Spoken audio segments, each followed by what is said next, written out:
When I was 4 years old, my sister was a year ahead of me. I went to her kindergarten graduation. And at that graduation, Kathy Brown was cited as she got to go on stage by herself and be recognized for perfect attendance. And at 4 years old, I decided I am going to be Kathy Brown next year. I even remember that I paid attention to who had absenteeism, and the only other person besides me with perfect attendance was Marty Pulliam. And one day when he hurt his thumb, I said, "Son, I think you need to go home, take care of that thumb," so I could be alone on the stage receiving the perfect attendance award at 5. Even at that age, very competitive with boys and wanted to be as good as or better than anybody.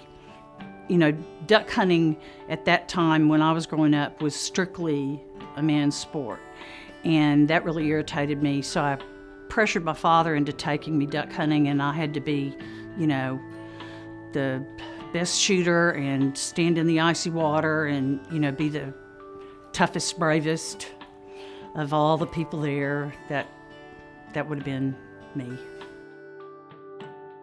I think you're born with it. You know, that I do. It just that there were things that needed to be done, and I wanted to do it. And I really didn't understand why everybody else wasn't like that. Honestly, I'm like, all you got to do is just go do it. As I grew older, my care and concern for the community of the company and the community at large began to play more and more into my drive. Wasn't a matter of me being best anymore. What brought me real satisfaction was a whole team. Even now, that's more rewarding. Like seeing the company do well, or our community do well, or a person, or a team. That's so gratifying. As soon as I came to work at Arkansas Times, I totally bought into Alan Leverett's dream of a wonderful magazine for the state of Arkansas. When I first came on, we were still on newsprint. We weren't even an enamel-coated slick paper magazine, but he had the dream for that. I just fell in love with the business and the dream. It was 95 when I decided I really want to run a company differently than Alan was running his company. I really had clear ideas about how I wanted to run a company. So that's when I proposed that we split the company, and I took Arkansas Business, and we were operationally separate. My dream was to work with the most talented people, the absolutely most talented people that we could possibly afford or attract. My real motivation was to be peopled with terrific folks. And in no small part, it was because that's who I wanted to work with. That's the kind of work day I wanted, was with just the best minds and the best creative talent and the best writers.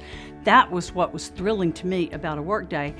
And I absolutely believed that it made a difference in the products, because I also wanted to have products that were the best, that people would look and go, "Oh my gosh, this is from Arkansas," and be blown away.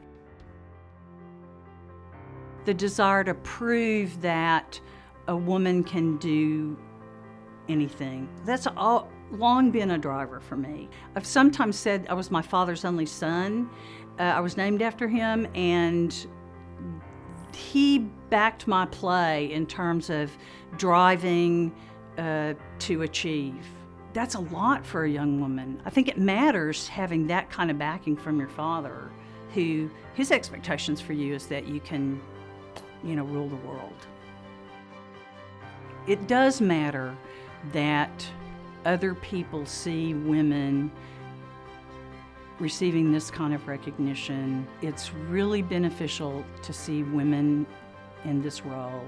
It's helpful for both men and women, for boys and girls, to see women achieve, certainly in business, but for us to be in the ranks with other really successful